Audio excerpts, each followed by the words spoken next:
Ngayong araw mga kabro ay nabili na ni Bossing from Cabiao, Nueva Ecija itong ating pormadong kolong-kolong sidecar. Gawang tatak JDC Jason De La Cruz mga kabro.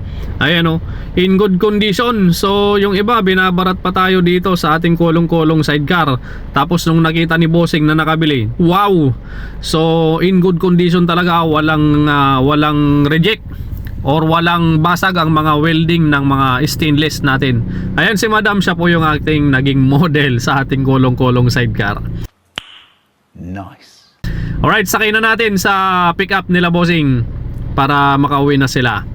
And then yung kwan dito, yung mga kasama ng kolong-kolong sidecar natin mga kabro, syempre dalawang pintuan yan, half door tsaka full door. Yan.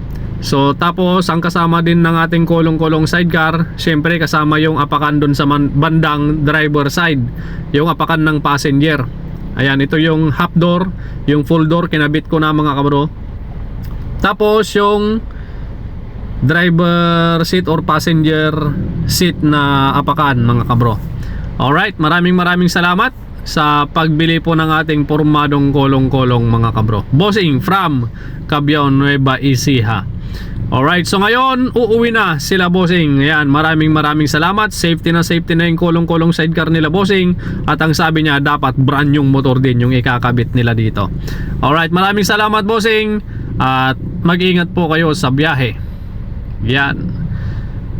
Alright, so ngayon naman mga kabro, dito tayo sa ating laboratorio mga kabro. Yung ating TMX 155 nandito, nakabaklas na, heto na siya. So ngayon ikukondisyon naman natin to ngayon bago natin salpakan ng kalesa type.